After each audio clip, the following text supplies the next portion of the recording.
Welcome back to the Ancestral Findings podcast. For generations, families quietly wondered why a veteran ancestor drank too much, kept to themselves, startled at loud noises, or refused to talk about the war. Some were labeled nervous, moody, or difficult. Others disappeared from family life altogether, emotionally or sometimes physically, but we now understand what they couldn't name: post-traumatic stress disorder, or PTSD. Though the term didn't exist until decades later, the effects were already showing. And for family historians, this hidden aftermath of war can explain behaviors, disappearances, and long-standing family rifts.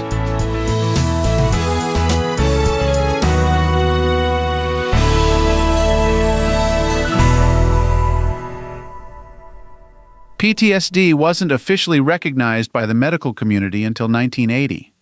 But its early names tell a story all their own: soldier's heart during the Civil War, shell shock in World War I, battle fatigue or combat exhaustion in World War II, Vietnam stress syndrome in the 1970s. Each term reflected not just the times, but the struggle to fully understand what war could do to a person's mind and spirit. If your ancestor served in a war and returned different, there's a good chance you're seeing early signs of PTSD, even if no one called it that. You might find hints of post-war trauma in a veteran who moved frequently and never settled, sudden divorce or estrangement after returning home, alcohol abuse or hospitalizations, disciplinary records from a VA hospital or military court, obituaries that mention rest homes or long-term care, children raised by grandparents or other relatives. Sometimes these patterns ripple forward, affecting relationships for generations without anyone ever realizing where it began. By identifying them, you're not placing blame. You're offering context and sometimes compassion to people who didn't have the words or tools to explain their pain. If your ancestor was treated for mental illness or emotional distress after a war, there may be a paper trail, although not always easy to access. What to look for? VA hospital records. Many were established after World War I and expanded after World War II. State hospital records, especially for Civil War or Spanish-American War veterans. Pension files with references to mental instability or emotional trauma. Guardianship documents where a family member was appointed due to incompetence.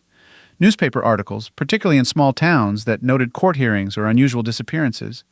Access to mental health records may be restricted by privacy laws, but clues often leak through in pension papers or property transfers, especially when someone was institutionalized or deemed unfit to manage their affairs. In many families, post-war trauma didn't end with the veteran. It shaped the way children were raised, how affection was expressed, and whether families stayed together or fractured. You may notice grandchildren who never met the veteran, a family black sheep who was never talked about, multiple generations with strained parent-child relationships, stories that don't add up, with gaps, confusion, or purposeful silence. Sometimes these family mysteries aren't mysteries at all. They're wounds that never fully healed.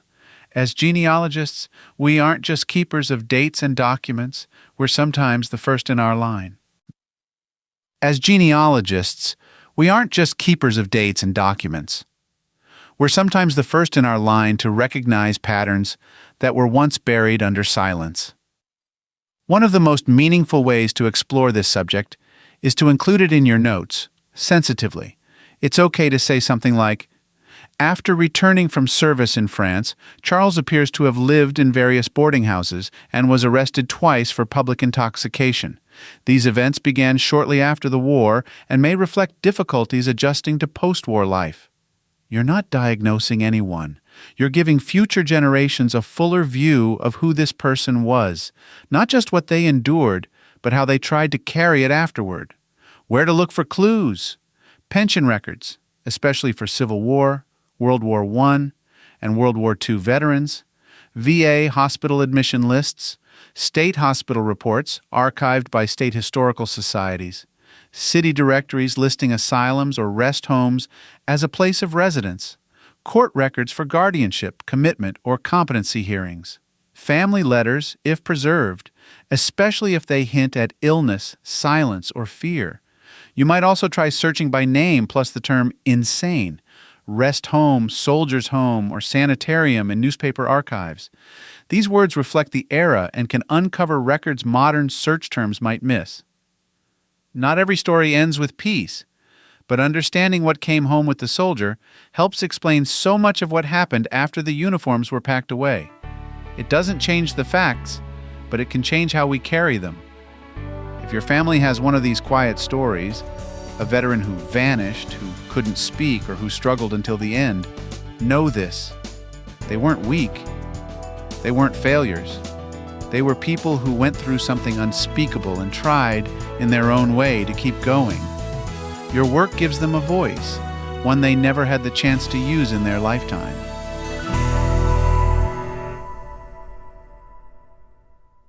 If you've got a hard-to-find ancestor you're stuck on, I'd love to hear about it. Just head over to ancestralfindings.com and click on Contact to send me a message.